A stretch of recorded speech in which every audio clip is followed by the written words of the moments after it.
प्यारे बच्चों, हिंदी की कक्षा में आप सभी प्यारे बच्चों का स्वागत है। आज हम हिंदी लक्ष्य पाठमाला कक्षा छठी का पाठ आम का पेड़ पढ़ने जा रहे हैं। अपने इस पाठ को शुरू करने से पहले मैं अपने प्यारे बच्चों से निवेदन करती हूँ कि आप मेरे चैनल को ज़रूर सब्सक्राइब कीजिए, मेरे वीडियोस को लाइक और शेयर ज़रूर कीजिए, बेल आइकन को प्रेस कीजिए जिससे आपको मेरे वीडियोस के नोटिफिकेशन मिलते रहेंगे। आप सभी का बहुत बहुत धन्यवाद अपने प्रेम और सहयोग के लिए। तो आइए हम अपना पाठ शुरू करते हैं। आम का पेड़। प्रस्तुत कहानी में आम का पेड़ अपने ही स्वार्थ के नशे में चूर स्वतंत्र जीवन यापन करना चाहता है।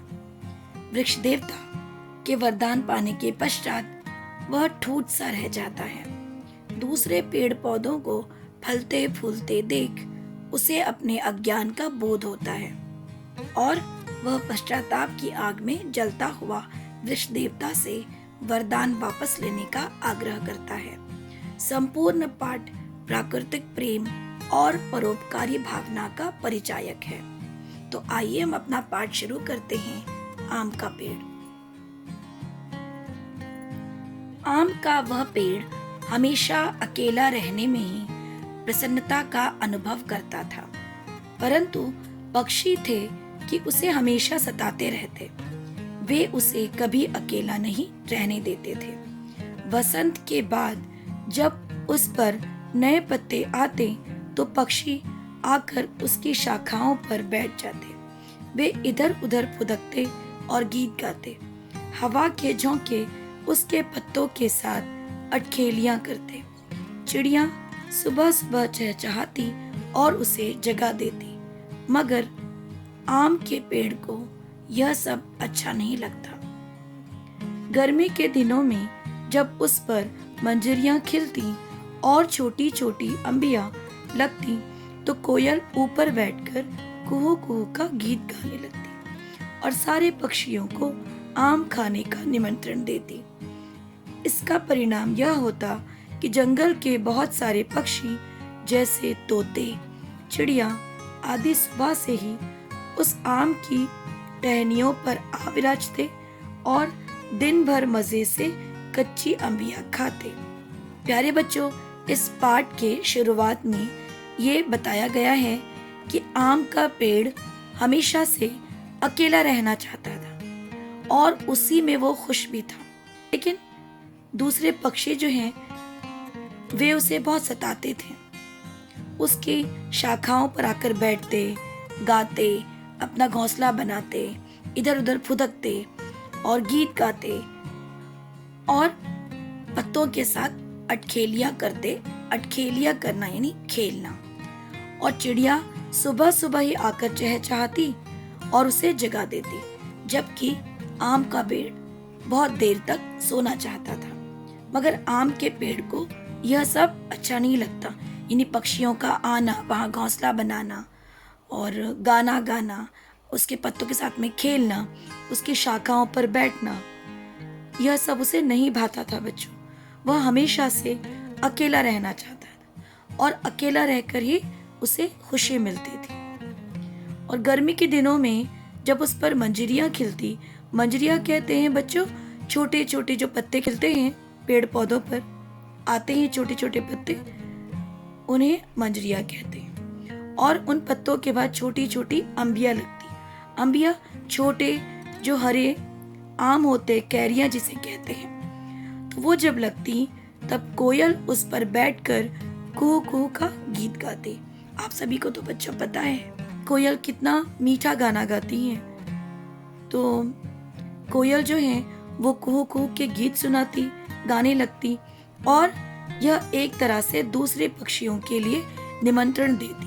निमंत्रण देना यानी इनविटेशन देना, उन्हें बुलाना अंबियां खाने के लिए। और इसका परिणाम ये होता बच्चों, इसका फल ये निकलता कि जंगल के बहुत सारे पक्षी जैसे तोते, चिड़िया आदि सुबह सुबह ही आम की टहनियों पर आ बैठती और फिर सारा दिन कच्ची अंबियों के मजे लेती।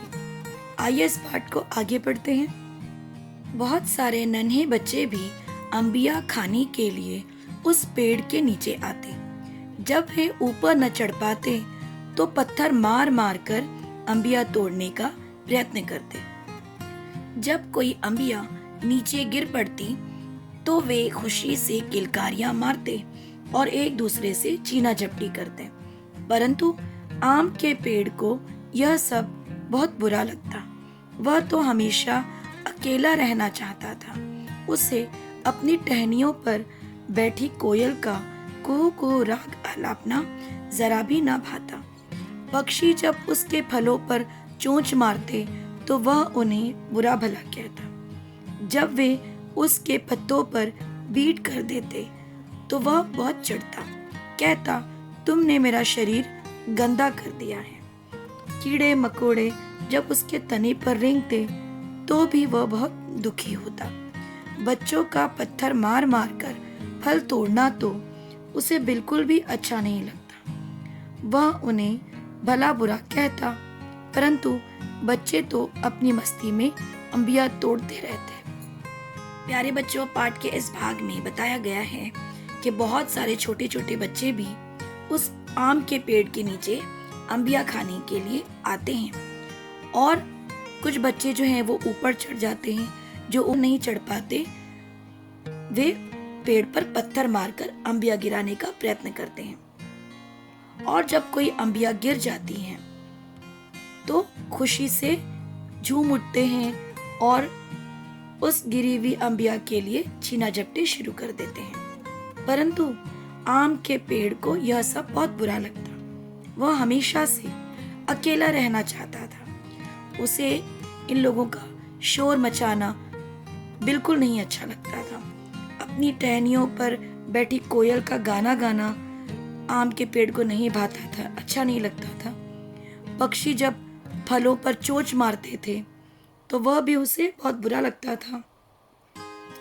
जब वे उसके पत्तों पर बीट कर देते, यानी उसके पत्तों को गंदा कर देते, तब भी वह बहुत चिढ़ जाता था और कहता था कि तुमने मेरे शरीर को गंदा कर दिया है। और कीड़े मकोड़े जब उसकी शाखों पर रेंगते तो उसे बहुत दुख होता था। बच्चों का पत्थर मार मार कर उसके फल तोड़ना उसे बिल्कुल नहीं अच्छा लगता था और वह उन्हें भला बुरा भी कह बैठता था। लेकिन बच्चे अपनी मस्ती में ही अंबिया को तोड़ते और खाते रहते थे। आइए हम कहानी का अगला भाग पढ़ते हैं। एक दिन आम का पेड़ निराशा में डूबा हुआ सोच रहा था, ये सब मिलकर मुझे जरा भी आराम नहीं करने देते। हमेशा मुझे तंग करते रहते हैं। मन तो करता है कि इन्हें अपने पास भी न फटकने दूं। उफ, मैं कुछ कर भी तो नहीं सकता। वह यह सब सोच ही रहा था कि तभी वृक्ष देवता उसके सामने प्रकट हुए और बोले, कहो आम के पेड़, तुम उदास क्यों हो? मैं तुम्हारा क्या हित करूं? आम का पेड़ बोला, हे स्वामी, मैं बहुत दुखी हूँ। पक्षी मुझे शांति से नहीं रहने देते। हमेशा मेरे फल तोड़ तोड़ कर खाते रहते हैं। वे मेरे पत्ते अपने बीटों से भर देते हैं और उनकी सुंदरता को खराब कर देते हैं। कीड़े मकोड़े मुझ पर रेंगते रहते हैं। कोयल शोर मचाकर मेरी नींद में बाधा डालती है। बच्चे फल तोड़ने के लिए पत्थर मारकर मुझे सताते रहते हैं। मैं चाहता हूँ कि मुझ पर फल और पत्ते न लगे ताकि कोई मुझे तंग न कर सके और मैं आराम से सोऊं। उसकी व्यथा कथा सुनकर वृक्ष देवता ने उसे आशीर्वाद दिया और कहा, तथास्तु, तुम्हारी यह इच्छा पूर्ण हो। यह कहकर वे अंतर्धान हो गए। प्यारे बच्चों, पाठ के इस भाग में आम का पेड़ पूरी तरह निराश हो चुका है। उसे आराम की जरूरत थी। वह हमेशा से आराम करना चाहता था। वह सोच रहा था कि मुझे इस तरह पक्षियों का तंग करना, छोटे बच्चों का तंग करना पसंद नहीं है। लेकिन मैं क्या कर सकता हूँ? वह यह सब कुछ सोच ही रहा था, अपनी सोच में डूबा ही हुआ था बच्चों कि, और वह बहुत उदास हो चुका था, अपने जीवन से तंग आ चुका था। उसी समय वहां पर वृक्ष देवता प्रकट हुए और उन्होंने उससे उसकी उदासी की वजह पूछी, कारण पूछा और कहा कि मैं तुम्हारा क्या हित कर सकता हूँ, क्या भला कर सकता हूँ, मुझे बताओ कि तुम क्यों उदास हो, क्यों परेशान हो, तुम क्या चाहते हो और मैं तुम्हारी क्या मदद कर सकता हूँ। प्यारे बच्चों, आम का पेड़ इसी मौके को ढूंढ रहा था, इसी मौके की तलाश में था। वह बहुत दुखी था और उसे कोई चाहिए था जिससे वह अपना दुख बता सके। वह शांति ढूंढ रहा था, तो उसने अपना दुख जो है वृक्ष देवता को बताना शुरू किया कि हमेशा जो है पक्षी मुझे आकर तंग करते रहते हैं, फल खाते रहते हैं, फल गिराते रहते हैं और छोटे बच्चे मेरे फल तोड़ते रहते हैं और कीड़े मकोड़े मेरे पत्तों की सुंदरता को कम कर देते हैं, खराब कर देते हैं। कोयल आके शोर मचाती है। कोयल कैसे शोर मचाती है बच्चों? गाना गाकर। कि जब वो कोयल गाना गाने लगती है तो आम की नींद में बाधा पड़ती है। बाधा यानी रुकावट, उसकी नींद टूट जाती है और बच्चे जो हैं फल तोड़ते रहते हैं, पत्थर मारते रहते हैं फलों पर, उसके फल गिराते रहते हैं और उसे लगता है कि सभी पक्षी और छोटे छोटे बच्चे उसे तंग करने की कोशिश कर रहे हैं। तो उसकी यह व्यथा और कथा यानी उसकी यह दुख भरी कहानी वृक्ष देवता को उसने सुनाई।